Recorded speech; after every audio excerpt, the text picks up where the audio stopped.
All right, kids, there's a real possibility that affirmative action might be no more. It's realer than real deal Holyfield. Basically, the Supreme Court is considering Harvard's and the University of North Carolina's use of affirmative action, which is supposed to level the playing field for minorities and women, as challengers to these cases claim it not only violates the Constitution, but it discriminates against one group of students in particular who typically gets great grades and tests well.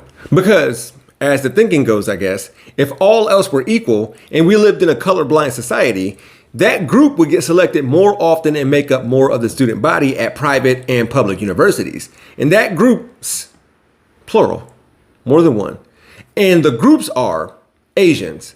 Opponents of affirmative action want to go back to race neutrality, do you see? Where 45 of 46 presidents, 77% of the U.S. House Representatives and Senate, making the 117th Congress the most racially and ethnically diverse in history. And more than 95% of Supreme Court justices weren't chosen based on skin color, a white supremacist would say, probably. Whatever I just covered makes and upholds the laws in this country. Even the lawyers arguing against affirmative action are white. White supremacists are using Asians, and systemic racism will still be a thing, even if affirmative action won't be. Actually, white supremacists are using the success of Asians to try and disprove white supremacy. Race is deeply tied to socioeconomic. No, it's not. Yeah, Why yes, are it Asian is. Americans the most rich people in the country? They're the richest people in the country. Why, if America's so racist, why are Asian Americans doing so well? You can't equate the history behind African Americans and the history. You're right. of Asian Americans had it much worse in the 1940s than African Americans. We put them in internment camps. Yes. Did we put blacks in internment camps in the 1940s? Answer the question. Did we put blacks in internment camps in the 1940s? We didn't put blacks in internment camps. Yeah, we put Asian Americans in internment camps.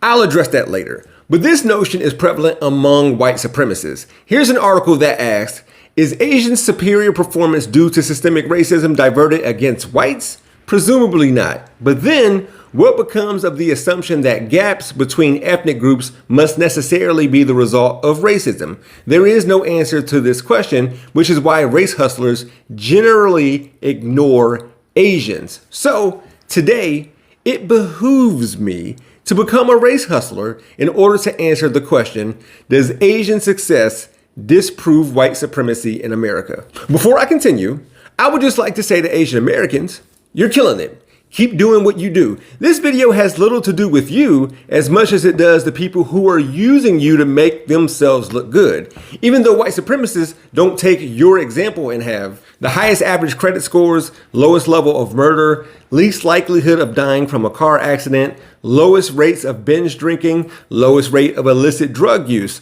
lowest rate of single parent homes. These things, despite the lowest rate of political involvement. I was going to use this as an example of something holding Asians back, but as the author of this article says, maybe having people who look like you in positions of political power is not a prerequisite to social and economic success. Along with what we're going to focus on, Asians have the highest level of educational attainment. All of these things could and should add up to why Asian Americans have the highest median family income of any racial group in the country. And Asian Americans may be poised to become the wealthiest ethnicity in the U.S. That's the gap that the white supremacists mentioned earlier. But the economic success of Asians is one narrow way of looking at things and is due in part to unintended consequences from a policy decision, the Immigration Act of 1965, which permitted those with special skills along with their families. After 1965, the U.S. started to recruit high-skilled immigrants from Asia. More than half of the Asian American population immigrated after 1990, when those efforts were ramped up even further. Today, fully 72% of all high-skilled visas are allocated to immigrants from Asia, and the majority of international student visas go to Asian immigrants. Almost twice as many Asian Americans have graduate or professional degrees as white Americans, according to the Washington Post. More than 50% of Asian Americans over the age of 25 have attained a bachelor's degree or higher, compared to 33% of white Americans. Also, for the sake of comparison, in 2019, 29% of the black population aged 25 to 29 held a bachelor's degree or higher, compared to 45% of the white population in the same age range. 29% of black people aged 25 to 29 held a bachelor's degree or higher in 2019, up 11 percentage points from 18% in 2000. Degree attainment for white 25 to 29-year-olds increased from 34% to 45% during the same time period. Black students earn 14% of all bachelor's degrees, 7% of all master's degrees, and 5% of all doctoral degrees conferred in science, technology, engineering, and mathematics fields in the 2018-19 academic year. With that said, not only are there many Asian Americans who gain STEM degrees, but they get STEM jobs located in major cities. An issue to consider is that Asian Americans are more concentrated than white people in high cost of living areas. Asian Americans are overrepresented in expensive metro areas like LA, New York, San Francisco, and Honolulu. Given this fact, controlling for educational attainment, Asian Americans should earn more than white people, but they often don't. More on this in a little bit. Here in Columbus, a mid to large city, for instance, the 5 cities where HB1 visa holders come from are Beijing, China, Seoul, South Korea, Shanghai, China, Nanjing, China, and Wuhan, China. As far as country of origin, Asian immigrants overall are most likely to come to America from China, India, and the Philippines. Today, people born on the continent of Asia account for almost a third of the 45 million immigrants in the United States. Of the 115 million migrants from Asia worldwide in mid-2020, only 15% live in North America. As of 2019, there were 14.1 million immigrants from Asia living in the United States, representing a 29-fold increase from 1960. Clearly, the Immigration Act of 1965, also known as the Hart-Celler Act, has had a positive impact on Asians and America. There's no disputing that. The U.S. government extended an invitation for those with special skills and people who were once considered freeloaders, drugged up, and lazy people, as they were forced to build railroads or were lynched and were essentially kicked out of America and prohibited from coming back, went to being known for the Asian advantage, being whiz kids, tiger moms, and the model minority. Asian American Pacific Islander communities work hard. This has always been the case. Their best and brightest didn't get the opportunity to show it or earn something tangible from it during the Chinese Exclusion Act, for instance. The same goes for all minorities who were oppressed in this country. And Asians are recognized for their hard work. If America were such a hate-filled, discriminatory, racist society filled with animus against Asian Americans, how do you explain the remarkable success of Asian Americans in our country? Their mindset is to just work really hard. It's not to protest things and not to shut things down. It's just to work really hard. They're in the library. The Asians, the whole reason why they kick ass is because they don't spend any time on petty bullshit. The Asians are concerned about hate crimes, but they're very upwardly mobile, very success-oriented, very business-oriented. They're model citizens in many cases, in my view. Probably the most admirable ethnic group we have. White supremacists say, without shame, that's the reason why AAPI people are respected. They had to prove their value in order to have worth as humans. Plus, the white supremacy in America doesn't exist because Asians are doing great thing presumes that white people treat all minority groups the same, which we know isn't true. I'm not going to turn this into the oppression Olympics, but old boys selectively choosing Japanese internment, the one thing white America didn't wholesale specifically do to black people in order to try to prove a point, is like describing all the ways Mike Tyson fought and assaulted people in and out of the ring, this street fight with Mitch Green and this dude on an airplane included, and then some goofy being like, well, did they get their ear beaten off? Well, no, not that one thing, but all the other things. And that was bad, sure, but never mind. It's here that I should bring up the narrative that Asians are becoming white or honorary white or white adjacent. And some Asian individuals are trying to get some of that whiteness, definitely, while others are wholeheartedly rejecting it. However, white people clearly prefer Asians to pretty much all the other minority groups in this country for a lot of reasons that I don't need to get into. And that's reflected in dating and marriage preferences, how white choosy lovers choose interracial relationships. By the way, Just because you're married to someone of a different race or ethnicity doesn't mean you're not racist. It means you may like that person, not their people. Now, being on the receiving end of less overt racism has helped Asians as well. But don't get me wrong, Asian Americans still face racism and violence and hate crimes to this very day for them simply being who they are. They also fight for their rights. They protest. However, Asian Americans remain in a perpetual foreignhood here, yet we have seen other groups in America go from being subject to xenophobia, e.g. Jewish, Irish, Polish, and Italian people, to gaining acceptance. Applauding Asian awesomeness is a new ability for white America. Even with that, if it wasn't for bias and discrimination, Asian Americans would have a much greater gap over white people in median household income and accumulation of wealth if it wasn't for them being denied access to C-suite positions. Asian Americans have a median household income of around $78,000 a year, which is higher than the national median of about $66,000.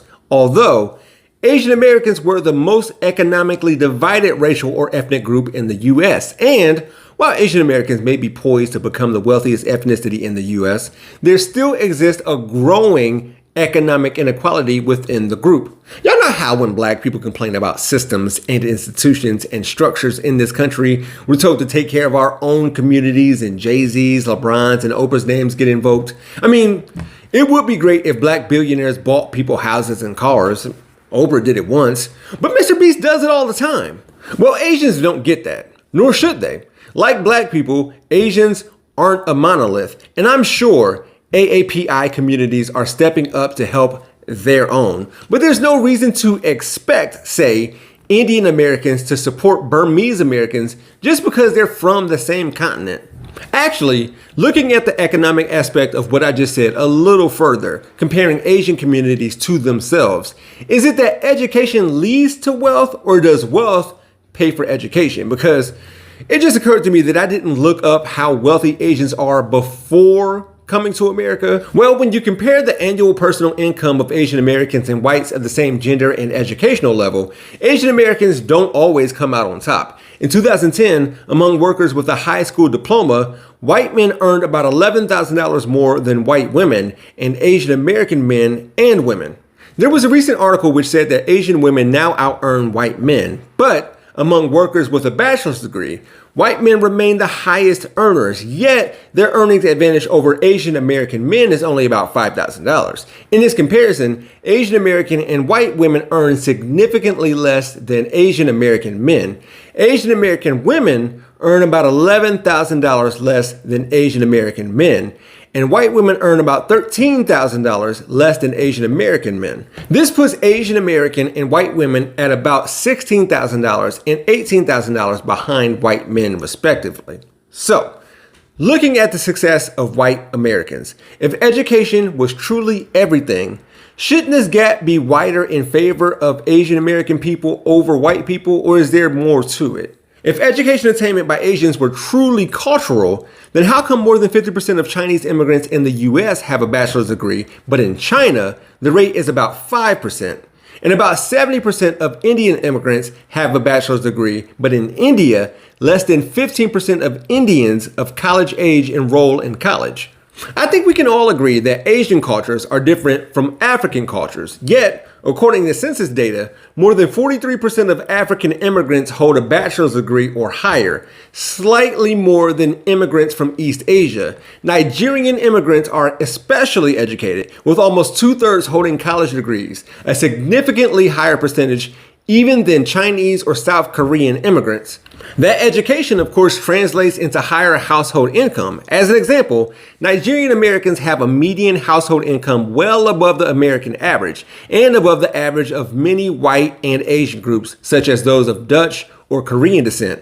Could this too be a byproduct of a policy which permits immigrants with special skills such as the Immigration Act of 1965. So when it comes to financial status and economic standing in America, does Asian success disprove white supremacy? No. If this were just about education, that wouldn't explain white people's success. If it were just about Asians, that wouldn't explain Nigerian success. And as a black man, if our plight was just about culture, that would explain the natives' plight, and both black people and natives have success, which isn't attributed to our respective communities or cultures.